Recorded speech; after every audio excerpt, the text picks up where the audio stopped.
আসসালামু আলাইকুম রহমতুল্লাহি ওয়া বারাকাতুহু। সম্মানিত দর্শকবৃন্দ, সবাই আশা করি ইনশাআল্লাহ ভালো আছেন। ঈদ মোবারক, ঈদ মোবারক, ঈদ মোবারক। আল্লাহু আকবার, আল্লাহু আকবার, লা ইলাহা ইল্লাল্লাহু, আল্লাহু আকবার, আল্লাহু আকবার ওয়া লিল্লাহিল হামদ।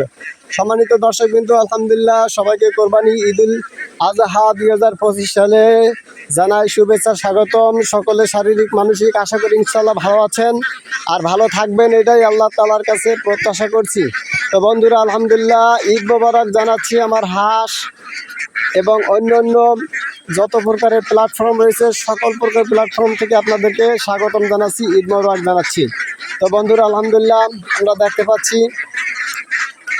ঈদের আনন্দ শুধুমাত্র আমি যে উপভোগ করবো তা নয়, বরং আমার হাঁসগুলি উপভোগ করুক, সেই জন্য ভিআইপি খাওয়ানোরও ব্যবস্থা করার চেষ্টা করছে। আলহামদুলিল্লাহ ওরাও যেন কি ঈদ মোবারকের আনন্দ উপলব্ধি করতে পারে, এই জন্য আমি আপনার কিছু ভিআইপি খাওয়ানোর ব্যবস্থা করছি। দেখেন ওরা কীভাবে খেয়ে নিচ্ছে, মাশাআল্লাহ বলবেন সবাই, প্লিজ একটু মাশাআল্লাহ বলবেন। দেখেন আলহামদুলিল্লাহ ওরা কেউ কেউ খাবার খেয়ে তারপর আপনার নদীতে ঝাঁপ দিয়েছে, অর্থাৎ এখানে যে পানিটা রয়েছে আপনার প্রবাহমান পানি, নদীতে আপনার চলমান পানি, সেই পানির ভিতরে আপনার ঝাঁপ দিয়েছে খাবার খেয়ে। মুহূর্তের ভিতরে কোনোটা আপনার না খেয়ে দেখা গেছে আনন্দের গুতায় আপনার নেমে ফেলেছে আপনার পানির ভিতরে, হয়তো ওরা পানি খেয়ে তারপর আবার দ্রুতভাবে চলে আসবে খাবার খাওয়ার জন্য। যাক আলহামদুলিল্লাহ ওদের অভিরুচি, ওটা যা করুক ওরা তাই করুক, সমস্যা নেই ইনশাল্লাহ। কিন্তু আমি ঈদ মোবারক জানাইতে তো ভুল করতে পারি না। এই যারাক বেচারা দেখেন চলে আসছে, পানি থেকে ঝাঁপ দিয়ে চলে এসেছে, এই তো দেখেন পর্যায়ক্রমে আসতেছে। আলহামদুলিল্লাহ ওদের একটা অভ্যাস, ওরা এরকম কাজটা করে থাকে। তো মাশাআল্লাহ আলহামদুলিল্লাহ সবাইকে মাশাআল্লাহ বলবেন। দেখেন পর্যায়ক্রমে আলহামদুলিল্লাহ ওরা চলে আসতেছে, এই তো আর কি মাশাআল্লাহ মাশাআল্লাহ, এই তো আর কি মাশাআল্লাহ আলহামদুলিল্লাহ। সবাই তো মাশাআল্লাহ বলবেন।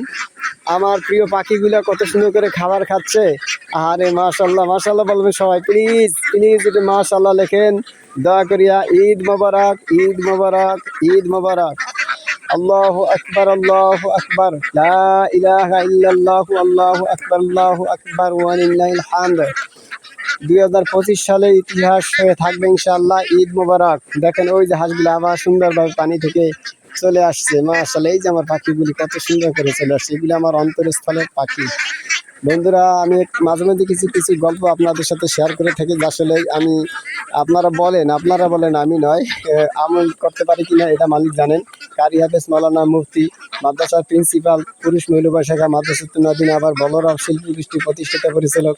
আপনি কেন এই হাঁসগুলি পালেন? হাঁস তো গিদার যারা পিসার সিস্টেমে তারা পালে, এরকম একটা কথা কিন্তু দু একদিনে বলে থাকেন, খালি অন্তরে যে ধারণা করেন এরকমটা না, অনেকে বলে থাকেন, কিন্তু জেনে রাখবেন আসলেই ও কথা যারা বলে তারা হলো বড় পিশাচ, তারা হলো আলাদা জগতের পিশাচ আর আলাদা জগতের ইবলিশের একজন। এটা কথা ঠিক কিনা তাও কমেন্টস করে জানাবেন। কেননা আহাল্লাহুল বাই'a ওয়া হাররামা রিবা, আল্লাহ তাআলা সুদ ঘুষকে হারাম করেছেন আর ব্যবসা বাণিজ্যকে হালাল করে দিয়েছেন।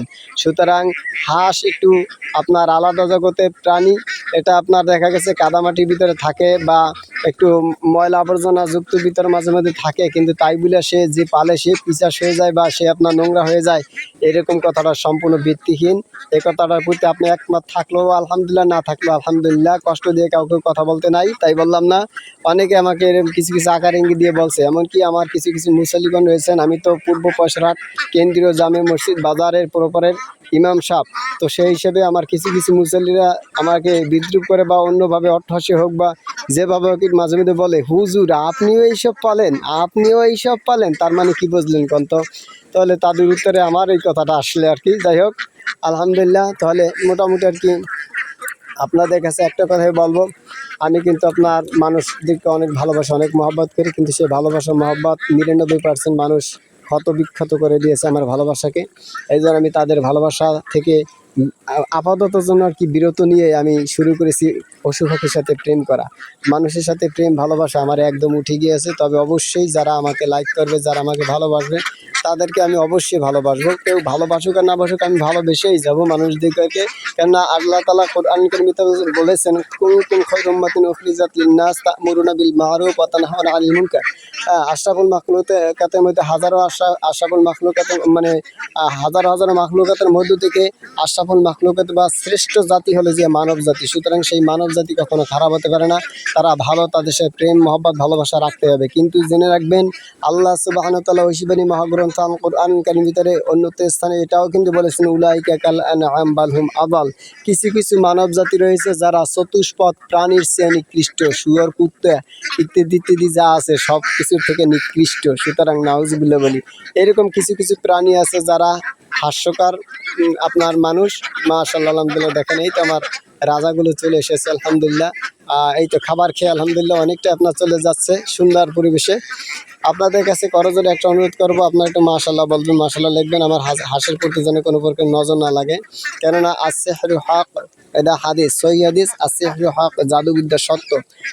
আপনারা সবাই নিজেদেরকে হেফাজত করবেন, অন্যকে হেফাজত করবেন। যদি মনে করেন যে না অন্য একজনের জন্য আমি গর্ত খনন করব, সে গর্তের ভিতরে পড়ে মারা যাবে, এই চিন্তা ভাবনা করে যদি গর্ত করেন তাহলে অবশ্যই আপনাকে মরতে হবে, ওই গর্তের ভিতরে আপনাকে পড়তে হবে, এটাই স্বাভাবিক। বন্ধুরা, আমি শুধুমাত্র হাঁস নিয়ে যে ভিডিও ধারণ করবো আর উপদেশ পাবেন না এরকমটা হতে পারে না। আমি সব সাইডের কথা বলতেছি। উদাহরণস্বরূপ আপনার সন্তান ছেলে হোক বা মেয়ে হোক, সে ল্যাংড়া হোক আর কানা হোক আর খোড়া হোক, সে আপনার সন্তান, আপনার কাছে প্রিয়, তাই না?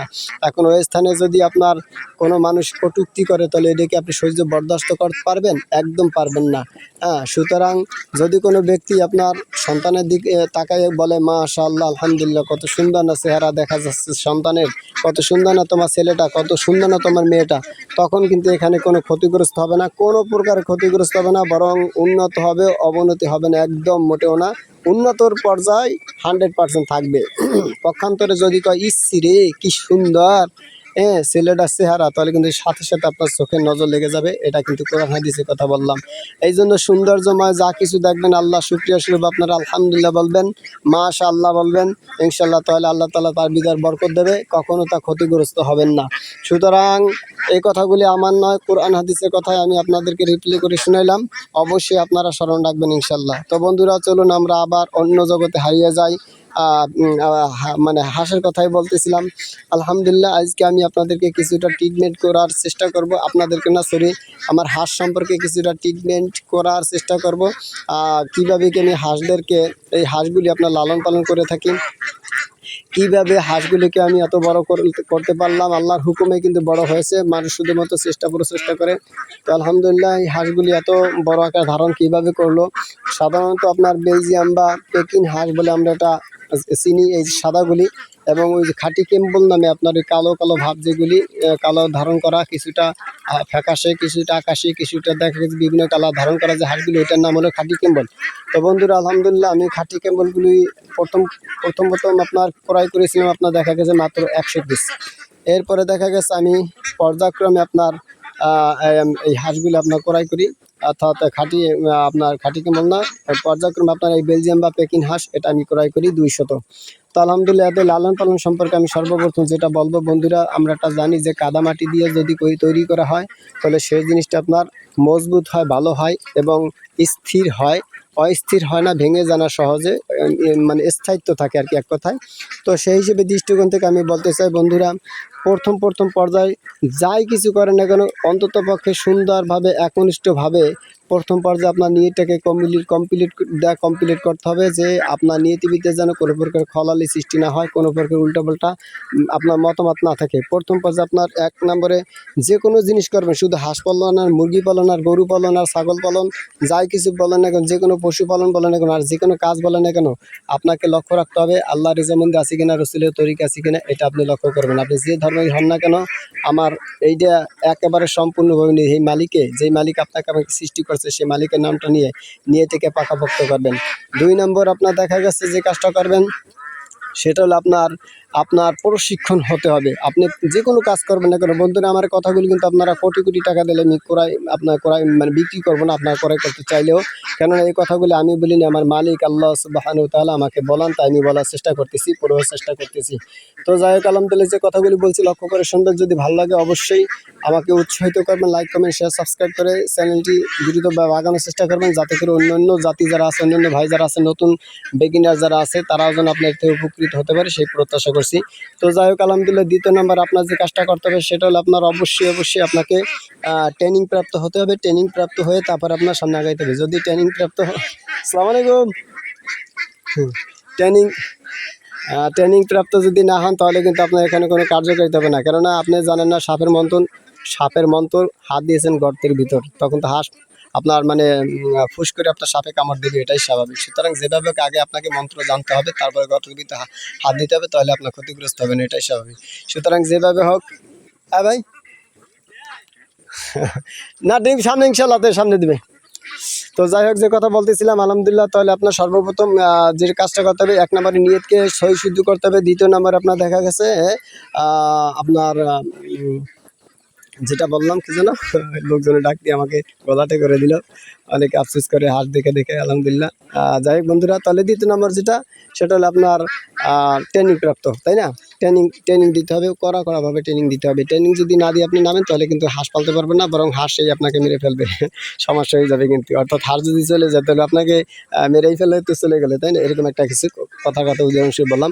তৃতীয় নম্বর যে বিষয়টা হবে, আপনার হাঁস সম্পর্কে ধারণা নিয়ে বা যে কোনো কাজ সম্পর্কে ধারণা নিয়ে যখন আপনি করবেন তখন লাগবে ট্রেনিং প্রাপ্ত যখন হলেন, তৃতীয় নম্বর লাগবে আপনার আপনার পুঁজি।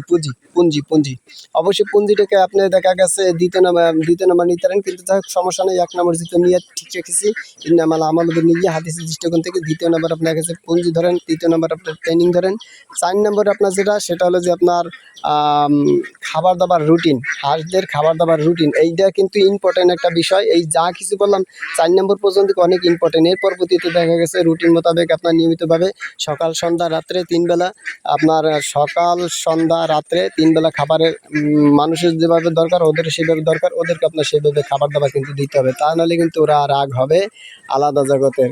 এমনকি এরকমও ঘটনা ঘটতে পারে, যদি ওরা মরে যায় চলে যায়, তাহলে আবার যদি দুনিয়া আল্লাহ উদাহরণস্বরূপ আর কি, আল্লাহ যদি দুনিয়া আবার পাঠানোর চিন্তা ভাবনা করেন তাহলে কিন্তু ওরা আমার ভাষায় কি আমি বললাম, উদাহরণস্বরূপ বললাম, এটা কিন্তু আপনার জেনুইন হবে এরকমটা না। কেননা এই দুনিয়ার আমরা আসবো না, এটাই শেষ। কথাকে উদাহরণ দিতে বলছি, মানে কাজটা যাতে আপনার মজবুত হয় আপনার, এই জন্য কথার এক্সাম্পল স্বরূপ বলছি। যদি মনে করেন এরকম ঘটনা ঘটে যে আল্লাহ তালা ওদেরকে আবার দুনিয়া পাঠাবে, তাহলে কিন্তু ওরা আল্লাহ তালার কাছে কই ফেলাবে যে আল্লাহ ওই পিশাচ খাটাস নামক মানুষ, শয়তান নামক মানুষ আপনার ওর বেলায় আমার আর ফেলায় না, ওর খামার আর আমার নিও না কথা বুঝতে পারছেন? সুতরাং ওদের জেনে শুনে তারপর আপনাকে ব্যবহার করতে হবে, এরপরে আপনার সেইভাবে লালন পালন করতে হবে। তো যাই হোক আলহামদুলিল্লাহ বন্ধুরা, তারপরে আপনার একটু আসি ট্রিটমেন্টের ব্যাপারে। আমি হাঁসগুলিকে কীভাবে আপনার লালন পালন করছি, সর্বপ্রথম যখন নিয়ে এসেছিলাম তখন ওদেরকে আমি সুন্দরভাবে একদম সর্বপ্রথমে কথা বলতেছিলাম আমি কীভাবে আপনার এই হাঁসগুলিকে আপনার এই পর্যায়ে নিয়ে আসলাম সেই কথাগুলি বুঝাইতে চাই। যখন আপনার দেখা গেছে আমি 0